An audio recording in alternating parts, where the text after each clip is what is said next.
వీడు ఎర్రోడు, వీడికి ఏమీ తెలియదు, వీడు తిన్నా తరగట్లేదు, లేదా మనకందరికీ ఈ మాటలు చెప్పి మన దగ్గర ఉన్నదంతా కూడా సొమ్ము మోసం చేసి ఎత్తుకెళ్ళిపోదాం అనుకుంటున్నాడు, లేదా వీడు నాయకుడు అని అనుకుంటున్నాడు, మనం అజ్ఞానులు అని అనుకుంటున్నాడు. ఇలాంటివి 1,00,000 వచ్చినాయి అప్పుడు ఆ రోజున. ఎక్కడ? నోహు సమయంలో. ఇప్పుడు ఎలాగుందో అప్పుడు కూడా అలాగే ఉంది. దేవుడు ఏం చేశాడు?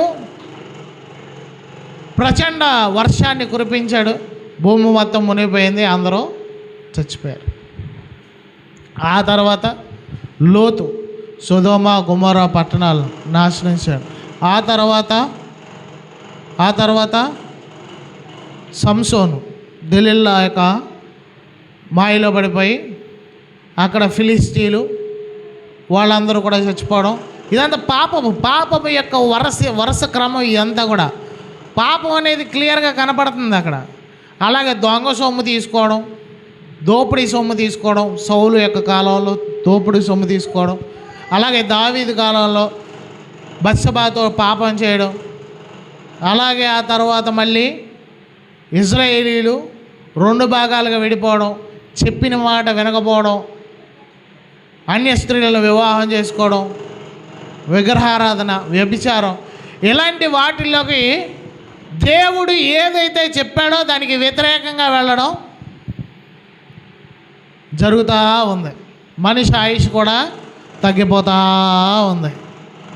ఆదాము బ్రతికిన సంవత్సరాలు పాపం చేసిన తర్వాత, మరణం లోకంలో సంక్రమించిన తర్వాత 930 సంవత్సరాలు. మెల్లిమెల్లిగా ఎక్కడికి వచ్చింది ఇప్పుడు? 70-80 ఏళ్ళు చూస్తున్నారు అసలు. 70-80 ఏళ్ళు,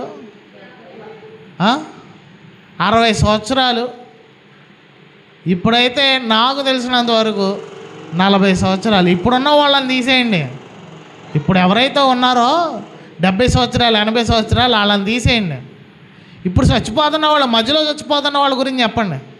40 ఏళ్ళు, 30 ఏళ్ళు, 50 ఏళ్ళు అంతే. ఈ మధ్యలోనే వెళ్ళిపోతున్నారు టపాకాయలు. ఎక్కడి నుంచి ఎక్కడికి వచ్చేసింది? శాంతం తక్కువ వచ్చేస్తుంది. మనిషిని ఆయుష్ తగ్గిపోతూ ఉంది. కారణం ఏంటంటే పాపం. మధ్యలో ఈ పాపం పేరు చెప్పుకొని అంటు పేరు చెప్పుకొని, దోషం పేరు చెప్పుకొని, అంటరానితనం పేరు చెప్పుకొని బ్రతికే వాళ్ళు మొదలయ్యారు.